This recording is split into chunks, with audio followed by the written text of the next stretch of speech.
Afternoon, world. So it's Friday afternoon. It's my sister Jillie's birthday today, and we'll definitely have a few drinks tonight. Roll the intro. Hi, Hippy Trev here, and welcome to my channel. Hope you get something out of it. Rightio, well, so it's Friday afternoon. It's been a pretty chilly old day today, which is to be expected. I got in here yesterday morning. The fog lifted just as I rolled into Longford. A very thick and foggy ride from Rosedale to here. It was like pea soup. Had all my headlights on the bike just to make sure I was okay. But wasn't freezing cold. But yeah, no, it was a very foggy ride, and my phone actually started playing up. It's come good today, but I lost all sound on my phone pretty much. So I reckon a bit of moisture must have got into that. But all the sound seems to have come back today, so that's pretty good. Yeah, so we've had rain all day. It's pretty cold. Yeah, so and the next couple of days we've got showers and more cold weather. So Sunday's the cold one, they're saying, down to about 13. I'm heading back to Jamie, Jodie's and the Grand Rats on Sunday morning, and they reckon it'll be about 13 degrees with the odd shower around. So it's only like a 20k run back to their place from here, so I don't mind doing that as long as I don't run into any rain. I don't really want my gear getting wet, but I can rogue up for that trip back to there. Now, the other day, I lost all audio on the GoPro coming into Kyla's, and I'm sure you saw me carrying on, and I was pointing to the switchgear of the bike, and I was saying stuff, and I did put a bit of a text down there, but what happened was I'd rolled into the petrol station, filled the bike up, checked dummy mileage, wrote in my little book, jumped on the bike, went to leave, I hit the starter button up here on the bike, and nothing, completely dead. And I was like, I don't know what was causing it, I don't know what the problem was, but hit that starter and there was just nothing in it, no go.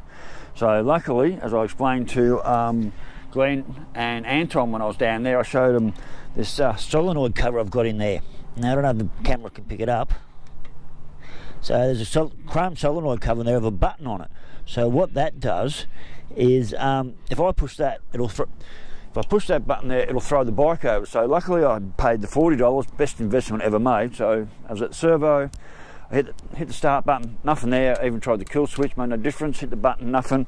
Reached down and I pushed that solenoid starter button, boom, bike started and headed straight off to Kyla's. I got to Kyla's, same thing, turned it on, there was nothing there on the switch.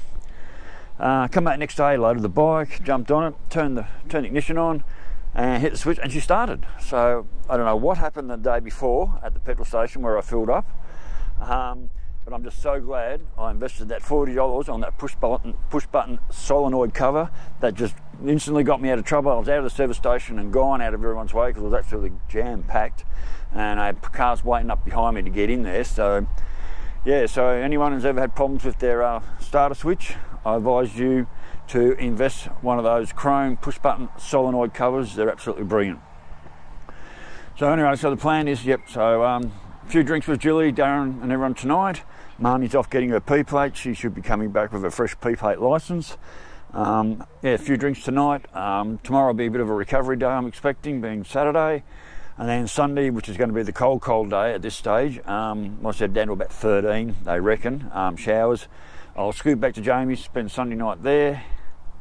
And then from there I'm just going to go straight through to Mum's in Epping, and from there next week's the next few days are going to be pretty cold, not that flash, so it's not until I get up past Dubbo the temperature starts going up again. So I think I'll just make a whole shot straight for home after that, so I get to Mum's over in Epping and then pretty much make my way straight north and just try and get out of this colder weather, because it's not going to improve down here. It's not getting much better. We've got more showers coming in today here.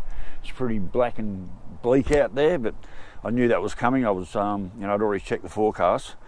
So that's why I'm spending the next couple of days here at Jill's, just to ride the rain out, back to Jamie's, straight through to Mum's, and then I'll just start making my way back home, because I've got quite a few 100Ks of some fairly chilly to very cold riding coming up. So anyway, the bike's been doing a good job.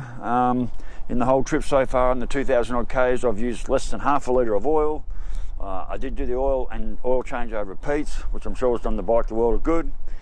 And I'm also sure it's pretty happy just to be sitting here. Now, I still haven't given it a bath. And the whole front of the bike's just covered in insects and crap, and it's just, you know what, sometimes you just better, I was going to go to the car wash, and I thought, you know what, if I start hitting that with a pressure washer, I'm going to get water in places I don't want it to be. So I think the bike can just stay grotty till I get home, and when I get home I'll give it a real down-to-earth detail and bath and full-on oil and filter change, and just go a real complete going over it. So the other day too, that's a new one, pulled up at Jamie's place, and this bolt had fallen out. So there was no bolt there, and I was about ready to drop the whole side stand. Now, the bolt I'd lost out of this gear lever, which I've replaced with one of Pete's nuts and bolts, because I robbed nuts from up here to get that home that didn't work. So this is a nut Allen key and bolt from Pete's place. The original bolt here I had in the toolbox, so it was about that long and the wrong thread, but I screwed it in the top there, even though it's set up. I screwed it in the top there just to make sure I didn't lose the whole center stand. So I dropped in, saw old mate Bryony Fote, who was a good mate of the old man's, and went into his shed, and we hunted through his nuts and bolts, which he didn't have a lot of, and I managed to find this bolt. So I've already lost a nut off this one once before. This one's fallen out actually for a second time, because I pulled up at a mate's place down in Queensland once, and he said, "Oh mate, you're missing your centre stand bolt." So that one had actually rattled out once before, and I didn't ages ago, and I sort of didn't bother about looking at it. So yeah, when I was at Jamie's the day before yesterday, when I first got there, I went to move the bike and I looked down, and that bloody bolt was missing again. So thanks Mr. Bryony Fote, that's in there. I'm going to keep a constant eye on that. I'll probably be pulling the tools out fairly regularly, and just keeping an eye on that. I've also got a fair bit of oil coming down the back of the bike here, so I suspect that I've got a leaky fork seal. Same thing, I'm not doing anything to that while I'm on the road. It's not making the bike handle out of place or anything. So overall, look, she's holding together, but yeah, has rattled off a couple of little bolts here and there, so no biggie. But anyway, Wells, I'm going back into my caravan. I got my cup of tea going in there. Jilly should be back soon, and we're going to be into the drinks, and Jilly's birthday tonight. So anyway, Wells, stay safe, keep your knees in the breeze. Talk to you later. Bye.